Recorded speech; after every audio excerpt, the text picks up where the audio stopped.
Hi, I'm Dr. Jeremy Neal. I'm a professor of philosophy at Houston Baptist University.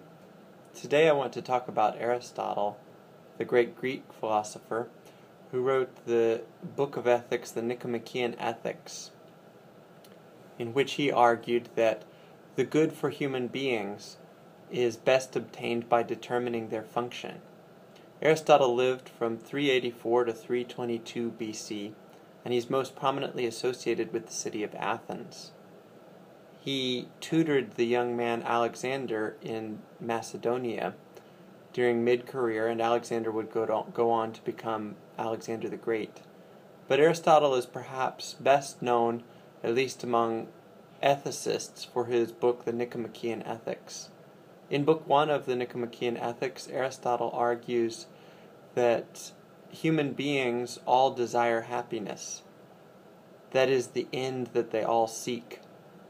Even if you look at human beings who aren't very good at being human beings, maybe the shoplifter who steals from the retail store, or the murderer who shoots someone on the street, even those human beings, twisted as their behavior is, nevertheless in their own twisted way are seeking happiness. They think that the actions they are engaging in will produce happiness for them.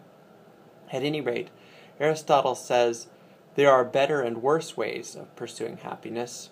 In Book 1 of the Nicomachean Ethics, he surveys several poor ways of pursuing happiness. One way is the life of money-making.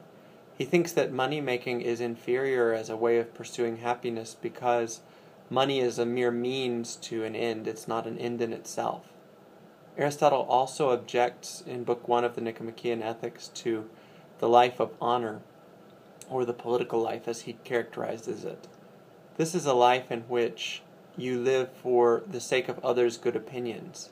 And Aristotle rejects this life too as a very good way of pursuing happiness, because he thinks that the life of honor is in fact dependent upon the opinions of others. So you are, in choosing the life of honor, placing your happiness in the hands of other people. Aristotle also rejects the life of pleasure, which is fleeting in his opinion. Pleasure is a fleeting good, and so whenever you've got it, whenever you've obtained the gluttonous food that you're seeking, whenever you've obtained the sexual experience you're seeking, or perhaps your pleasure drug of choice is sleep, whatever it is, whenever you've obtained this drug, you immediately lose it again, and you have to repeat the experience all over again in order to obtain the same kind of kick, the same sort of high.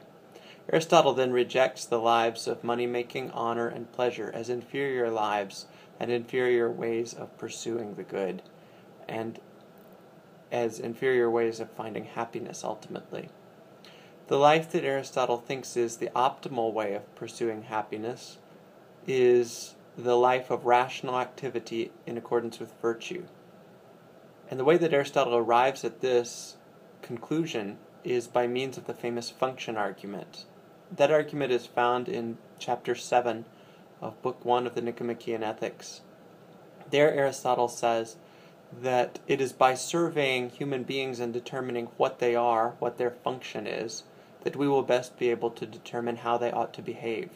So by understanding, first of all, by means of a classification, what human beings are, we can then determine how human beings will be happy, because presumably it is by behaving as they ought to behave that they will be happy. Aristotle says that what is distinguishing to plants, what their purpose is their capacity for growth and reproduction. Animals similarly can grow and reproduce. They're also capable of emotions and of social experience. But only human beings are capable of higher-order rational activity.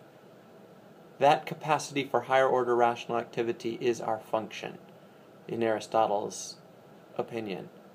It is by engaging in our function, our capacity for higher-order rational activity, that we will find the happiness we are seeking, according to Aristotle.